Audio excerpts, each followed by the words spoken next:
Hey everyone, hope you're doing well. So, I thought today we could talk a little bit about local anesthetics and how they work.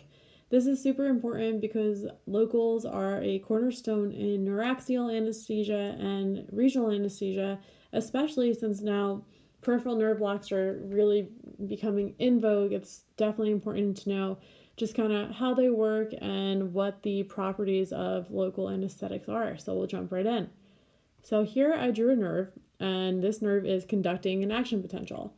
So let's say that the surgeon just stabbed someone in the arm and their nociceptors were activated and they reached threshold potential. And this action potential is traveling down the nerve. So this nerve has myelin. Myelin basically insulates the nerve and allows conduction to happen faster. So what's important to note about myelin is that if it covered the whole nerve, we wouldn't actually have depolarization. Depolarization actually happens at the nodes of Ranvier. So what these nodes of Ranvier do is allow for saltatory conduction. So basically that's a propagation of action potentials along a myelinated axon from one node to another. So basically what the wave of depolarization does is jump from one node to another, and that allows the depolarization wave to happen faster.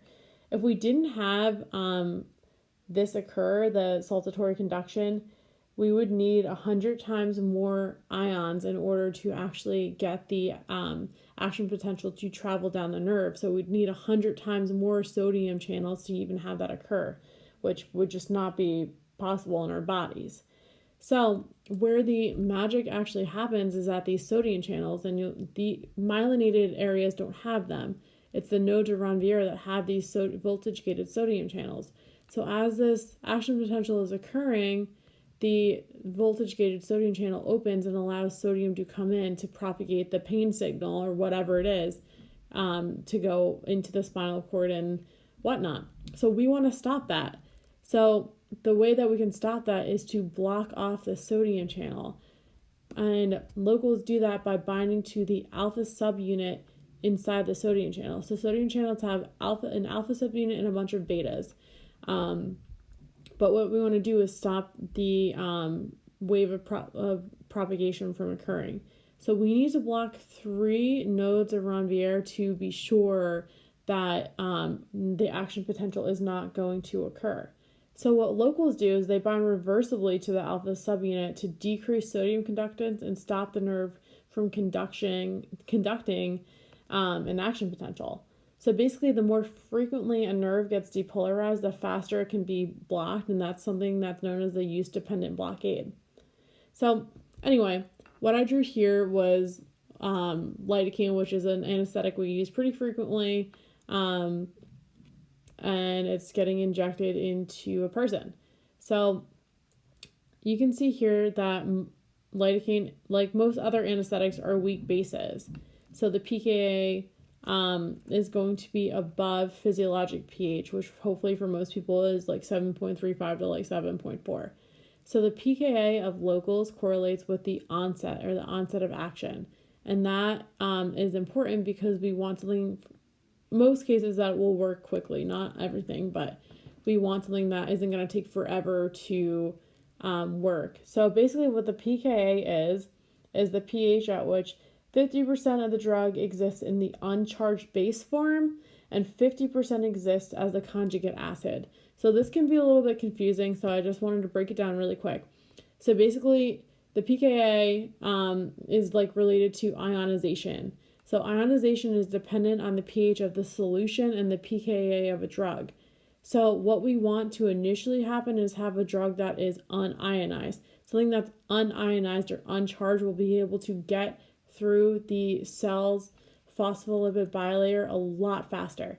So basically, the unionized portion will dominate if, 1, the drug is a weak base and the pH is greater than the pKa of that drug, or 2, if the drug is a weak acid and the pH of the solution is less than the pKa of the drug.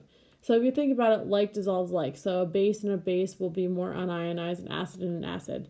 So if you think about someone with like a diabetic foot infection and you want to inject local into there, it makes sense that it's not going to work because that's an acidic environment and you're using a basic drug. So if some surgeon tells you to do that, like that doesn't make any sense, and you can tell them that. Anyway, so basically what happens is we inject this drug around a nerve. And I just want to say here, you don't want to actually inject the local into a nerve. That's bad. So what you do is you inject it around a nerve using ultrasound. So basically you inject it around the nerve and it dissociates into the uncharged base, which we want at this moment, and the conjugate acid, right? So it's the uncharged base portion of the drug that's actually going to get through the axonal lemma and back into the axoplasm, or the intracellular part of the what we're trying to block here, the intracellular part of the cell. So some of the local anesthetic will also make its way into systemic circulation. So not even all of the drug is going to get into the actual cell itself. Obviously, when we inject locals, we don't want them to go systemic. They're a lot different than IV drugs.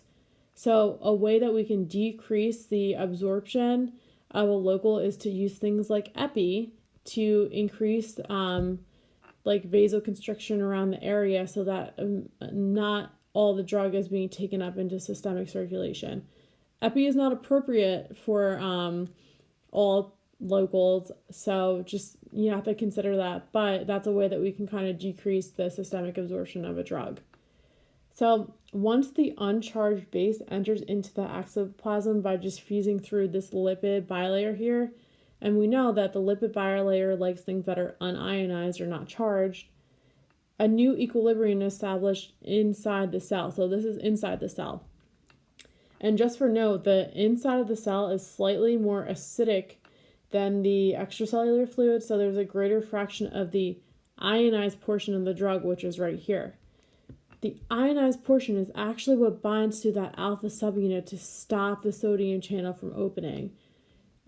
So that's what really stops the action potential from occurring, is stopping that sodium channel from opening. Then just of note, the locals will only bind to the sodium channels in its active or inactive state. It will not bind in the resting state. So if you get that question on boards or something, that's just something you should know. But that's how locals work. So you can see why they're not appropriate for everyone, and they're a little bit complicated in their mechanism of action, but they're great when they work. So hopefully that video was just like a brief overview, and hopefully it was helpful. Let me know if you guys have any questions about that.